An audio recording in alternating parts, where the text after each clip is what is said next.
Hey YouTube, what is up? I went to the Microsoft store in the city, New York City, that's where I live, to see the Vive. They had a Vive demo set up at the Microsoft store on 5th Avenue.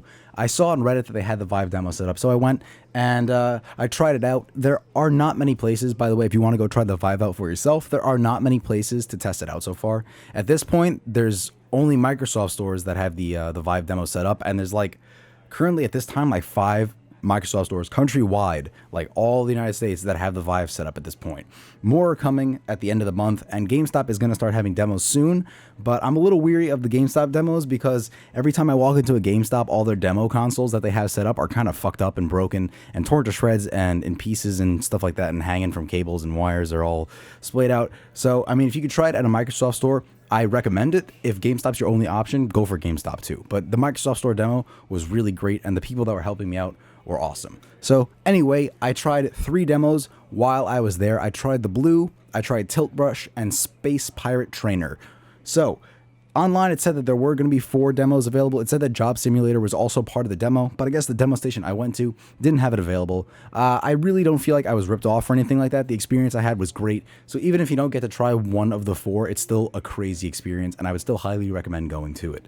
Anyway, I started out with the Blue. And the Blue is basically, if you don't know what it is, it's a 3D underwater shipwreck simulator that you get to walk around in and explore and look around and see things in. It's crazy. You're underwater and there's virtual fish swimming around. It's really, really cool. As soon as the Blue started, I gotta say, all my hesitations and worries about the quality of the Vive just melted away. I've used the Gear VR, and I assumed that the Vive was going to have the same like screen door effect as the Gear VR.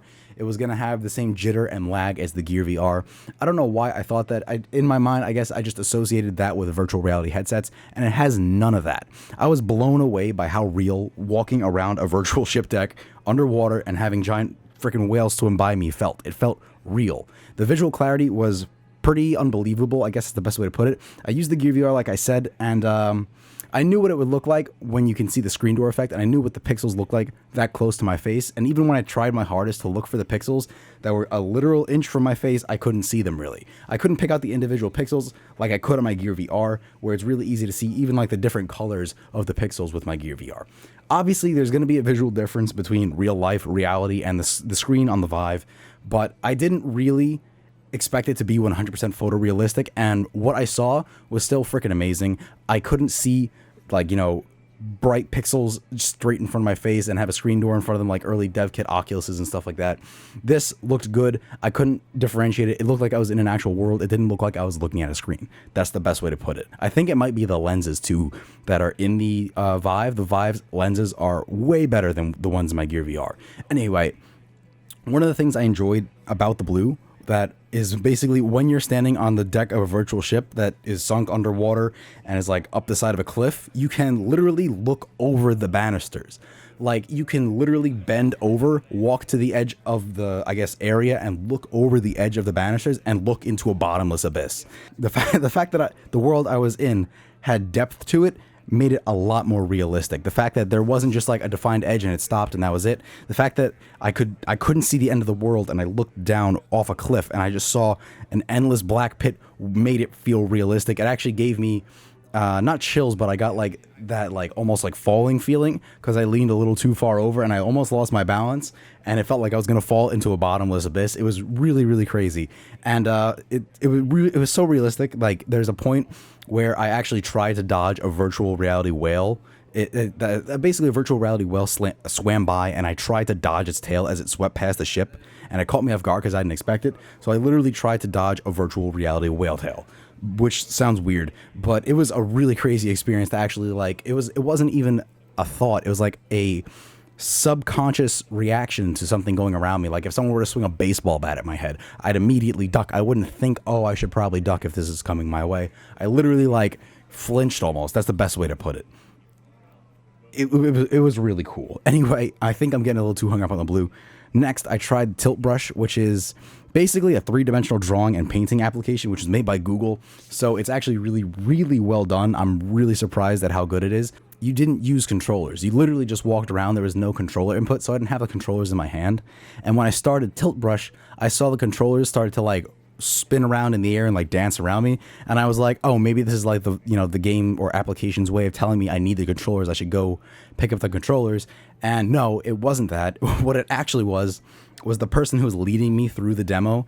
I guess the person running the whole demo was actually waving the real controllers around in like a circular fashion and having the motion tracked, and it was translated into a virtual representation of the controller in virtual reality. I saw the controller, but it was it's so crazy to describe the fact that I wasn't controlling it. A different person was standing in the same space as me, moving real controllers around, and I was able to see that motion in like 1-to-1 time in front of me and like pick up on it. I thought it was fake. I really didn't think the person was holding the controllers in front of me.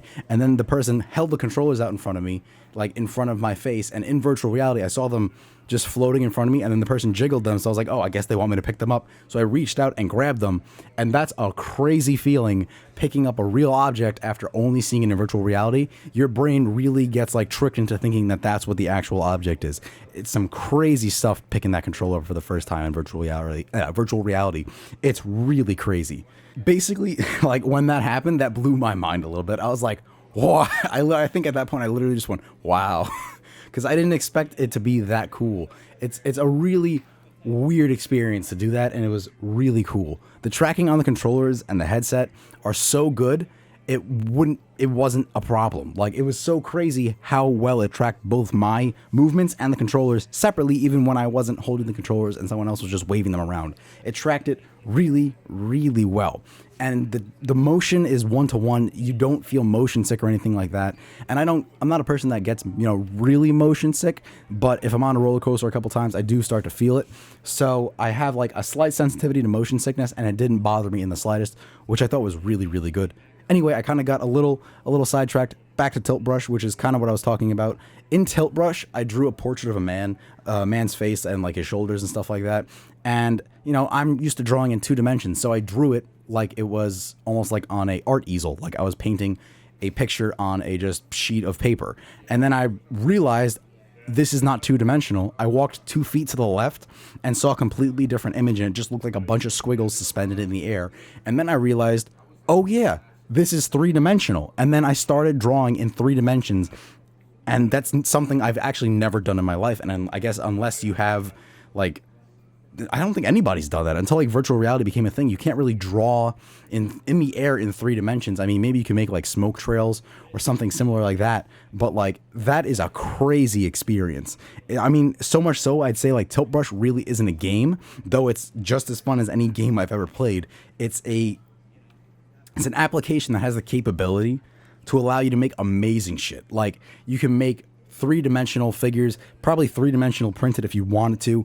It is really, really crazy. I had the ability to make a 3-dimensional model of a dragon using swirls and stuff like that, and drawing in 3 dimensions is actually crazy. I never tried my hand at 3D drawing, or even in real life, I never tried like sculpting or modeling, anything like that, but I really enjoyed doing it in the Vive. And I feel like if you even took like 20 minutes to practice drawing in 3 dimensions, you'd see like a vast improvement in your skill, and you could probably make some crazy mind-blowing stuff. And I'm really excited to see what people produce just using Tilt Brush, because it's a new tool completely unlike any other 3D sculpting like modeling program out there. You're literally actively participating in the field that you draw in, and you can draw around yourself, and it's really crazy how you can move around and see it from a completely different angle and have it not look anything like what you drew. It's really mind-bending to actually see that. I was literally drawing in a completely new dimension. And I mean, that's not something that you can say happens very often in your life, that you actually experience a third level of like a third dimension. You don't get to, it's like, imagine typing out a Word document on a computer and then just like ripping the paper off the screen and like holding it in front of your face and shaking it. That's like how crazy this felt to me. Anyway, after my mind was blown with Tilt Brush, I tried Space Pirate Simulator, and that's really the only game demo I tried, because I didn't try Job Simulator. I tried Space Pirate Trainer, I think that's what it's called. I think I might have said Simulator, but it's the only actual game I tried. The blue is a demonstration, and Tilt Brush I consider just to be a really, really fun art program. Anyway, the best way I could describe Space Pirate Trainer Simulator is like playing first-person Galaga on crack. It's bright, colorful, crazy. You have to actually actively dodge bullets, which is something that is nuts to me. You have 2 controllers and each one is a gun, but if you reach behind your back with either hand, you pull out a shield, and the shield, the best way I can describe it, looks like stained glass, and when you hold it up in front of yourself, it actually distorts what the shield is blocking, and you can see it, but in a distorted view, and it doesn't seem like a shield is like, it doesn't seem like it's fake. It doesn't seem like it's like just processing a blur. It looks like I'm actually holding a pane of stained glass in front of me, and it's just warping what's behind it. It was so crazy. I really don't know how to describe it any better than that. Anyway, you can use the shield to block the bullets. It's not like Call of Duty or anything like that where you have to hold the shield and you can't shoot while you're holding the shield. You literally put the shield wherever you want it, and then you can reach your arm around the shield and look through the blurred stained glass look of the shield and shoot targets behind it. You can move your arm around the shield and shoot while looking and hiding behind a shield. You don't have to shoot directly in front of you. You can shoot to the sides. The shield blocks your view a little bit, which I actually think is good. It's actually, I think, a game mechanic because it blocks your view a little bit, distorts what's behind it, adds difficulty to the game, and it also just, it looks really, really cool. Another thing that blew me away besides the actual shield was the haptic feedback in the controllers when I was using those guns in the Space Pirate Trainer. The guns, if they shot 3 bullets, if they shot a 3-round burst, it felt like it shot 3 times. It didn't just rumble in my hands, it had 3 distinctive pulses, and it felt realistic. Not like fake, it felt like I was actually holding just like a gun that was like shooting, and I could feel the vibrations at the right time, in the right place in the controller, not just in the middle of my palm. I felt it like in my fingertip, in the trigger. I felt the trigger actually pull, which is really, really unexpected. I didn't think the controllers were going to have that level of haptic feedback, and it's really interesting to experience the feedback in those controllers because it just adds to the realism of the world. You actually get a sense of touch in a 3-dimensional virtual reality world, which I think is really important to make it seem more realistic to you. Also, I thought aiming the controllers was going to be really difficult, and I was dead wrong. I was aiming them perfectly because, you know, I've shot like airsoft guns and Nerf guns in the past. Like many kids, I've shot Nerf guns, and I had, you know, the ability to aim. I didn't have to shoot what was just in front of me. I could shoot at all kinds of crazy angles, and it reminded me of when I was a kid and had like crazy Nerf battles where I'd see people and I'd shoot behind my back and I could shoot above my head and have the guns basically be pointing in opposite directions and shooting 2 targets while looking at both. You can do crazy stuff like that. You don't just have to aim at a reticle in the dead center of your screen.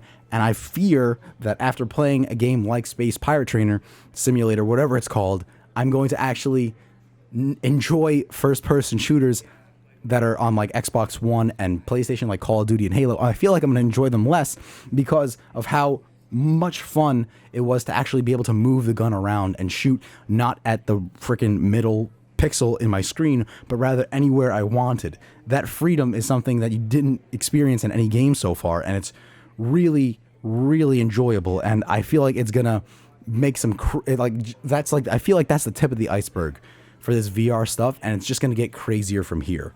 I mean, all in all, I have to say that my reservations about the Vive were unwarranted. The Vive blew past my expectations more so than I could ever like explain. I really feel like the Vive didn't let me down in any way, and the only flaw I had when I used the Vive was I didn't strap it onto my head tight enough because I have a very large head, so it was a little loose on my head. That was literally the only gripe I had when I went through the Vive demo, is that I didn't put it on my head tight enough.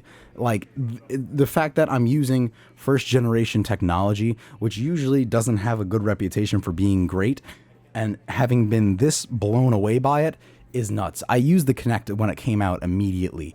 I wasn't this blown away. I was like, oh, this is cool, but the Kinect felt like a gimmick. This doesn't feel like a gimmick. This feels like the next level. This is like going from playing a Game Boy game to playing an Xbox One level game. It feels like that jump in quality, just because of the extra dimension that the virtual reality adds that nothing has had before. No games have had this before. You can't actively walk around a virtual room in Halo and like shoot at elites as they come at you. You're just staring at a screen and then shooting at the middle pixel. It's not like you're shooting behind your back or pulling off some crazy stuff. Basically, the crazy stuff in video game cutscenes where people shoot in all crazy directions and kill a bunch of people, That's what this feels like all the time. This feels like living out those crazy cutscenes in two-dimensional video games. That's the best way to put it.